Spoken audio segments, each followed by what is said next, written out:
मैं डॉक्टर अमित भटनागर पंतनगर कृषि विश्वविद्यालय में सस्य विज्ञान विभाग में प्राध्यापक के पद पर कार्यरत हूं और इस चैनल के माध्यम से मेरे प्रयास है किसानों तक सही जानकारी पहुंचे ताकि उसका लाभ वो खेती में ले सके। माइकोराइजा पौधों की जड़ों में रहती है, जड़ों की वृद्धि में बहुत हेल्प करती है, उसकी ग्रोथ और डेवलपमेंट में।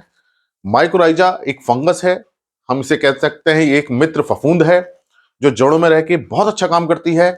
जल का अवशोषण होता है, फास्फोरस का अवशोषण होता है, जिंक का अवशोषण होता है, सल्फर का अवशोषण होता है और जितने भी दूसरे तत्व हैं उनके अवशोषण में बहुत ज्यादा सहायता करती है। जहां माइक्रोराइजा जिन जड़ों में होती है उसकी ग्रोथ बहुत अच्छी होती है, जिस कारण से फसल भी हमारी अच्छी होती है। तो इस माइक्रोराइजा को हम बायो फर्टिलाइजर की तरह फसलों में प्रयोग करते हैं, लेकिन कुछ ऐसी फसलें हैं जहां माइक्रोराइजा उन जड़ों में रह के अपना काम नहीं कर पाती, उन फसलों में माइक्रोराइजा का लाभ नहीं मिल पाता है। जो अधिकांश फसलें हैं जैसे धान है, मक्का है, गन्ना, आलू, मटर, सोयाबीन, मूंगफली, जितनी फसलें हैं अधिकांश फसलों में माइक्रोराइजा का बहुत अच्छा रिजल्ट देखने को मिलता है और हम इसमें प्रयोग करना चाहिए। लेकिन कुछ फसलें ऐसी हैं जहां माइक्रोराइजा का एसोसिएशन नहीं हो पाता, इन जड़ों में माइक्रोराइजा अपना काम नहीं कर पाती, तो इन फसलों में इसका लाभ हमें नहीं मिल पाता है। तो हम ये कह सकते हैं कि माइक्रोराइजा हर फसल में काम नहीं करती। तो हमको ये पता होना चाहिए कि कौन सी ऐसी फसलें हैं जिसमें काम नहीं करती है। तो ये आज मैं आपको ये बता रहा हूं कौन कौन सी ऐसी फसलें हैं जिसमें हमें माइक्रोराइजा डालने से, उसका जैव उर्वरक डालने से लाभ नहीं मिलेगा। तो इन फसलों में हमें इसका प्रयोग नहीं करना चाहिए, अननेसेसरी हमारे पैसे की वेस्टेज होगी, हमारा खर्चा बढ़ेगा और हमें लाभ नहीं मिलेगा।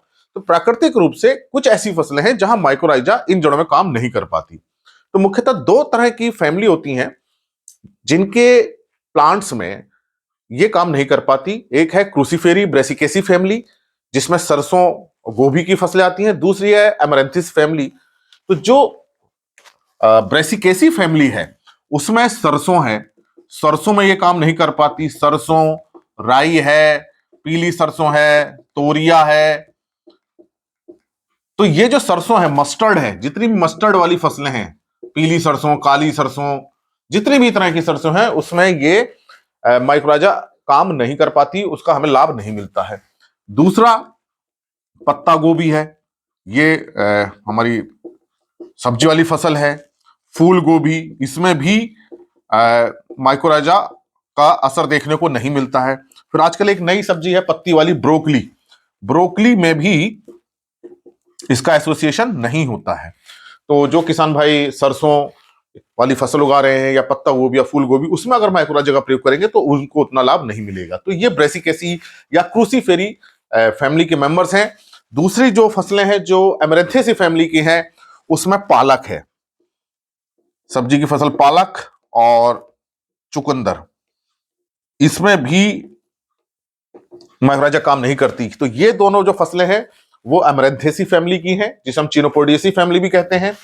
और ये जो फसलें हैं ये ब्रेसिकेसी या क्रूसीफेरी जिसे हम कहते हैं, या सरसों परिवार या गोभी परिवार की फसलें हैं, इनमें माइक्रोराइजा का लाभ देखने को नहीं मिलता है क्योंकि इनकी जड़ों में एसोसिएशन नहीं होता है। तो ऐसी फसलों में अगर हम माइक्रोराइजा डालते हैं तो हमें लाभ नहीं मिलता। इसके अलावा जितनी भी फसलें हैं हमारी फील्ड क्रॉप है, चाहे हमारी दलहनी फसलें हैं, चाहे हमारी अनाज वाली फसलें हैं, चाहे हमारी सब्जी वाली फसलें हैं, वहां माइक्रोराइजा का बड़ा अच्छा एसोसिएशन देखने को मिलता है। माइक्रोराइजा बहुत अच्छा काम करती है। तो माइक्रोराइजा को उन फसलों में बुआई के समय देना चाहिए और मैं काफी वीडियो इस पे बना चुका हूं। ये बुआई के समय गोबर की खाद में हम मिला करके दे दें ताकि शुरुआत से ही जड़ में रह करके अपना काम करे। जनरली 2-3-4 किलो 1 एकड़ में पर्याप्त होती है इसकी मात्रा माइक्रोराइजा की, और हर फसल में देनी चाहिए। अगर आपने बुआई के समय नहीं दिया है तो पहली सिंचाई के समय आप इसको खेत में डाल दीजिए गोबरी खाद के साथ मिला के।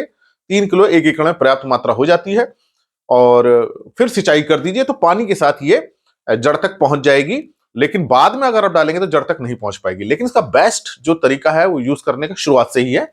शुरुआत में बुआई के समय जब हम खेत तैयार कर रहे हैं तभी दे दीजिए ताकि जब बीज जमे और उसकी जड़ें निकले तभी ये अपने जड़ों पर रह के काम करना शुरू कर दे। लेकिन अगर आप भूल गए हैं या नहीं दे पाए हैं या जानकारी नहीं थी तो पहली सिंचाई के समय आप दे सकते हैं, वो अंतिम मौका होता है, उसके बाद देने का कोई फायदा नहीं होता है।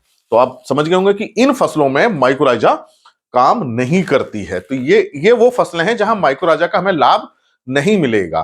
तो इन फसलों में माइक्रोराइजा को डालने से बचना चाहिए, अननेसेसरी हमारा खेती का खर्चा बढ़ेगा और लाभ नहीं मिलेगा। बाकी जितनी फसलें हैं धान, गेहूं, मक्का, गन्ना, आलू, मटर, मूंगफली, सोयाबीन, जो भी फसलें हैं आपकी, चाहे सब्जी वाली फसलें हैं, आलू है या मटर है, जो भी है, उसमें माइकोराइजा काम करता है। तो आशा है मेरी बात आपकी समझ में आई होगी कि किन फसलों में माइकोराइजा काम नहीं कर पाती है। ये फंगस उस जड़ के साथ अपना अच्छा एसोसिएशन नहीं बना पाती, जिस कारण से फसल को उसका लाभ नहीं मिल पाता।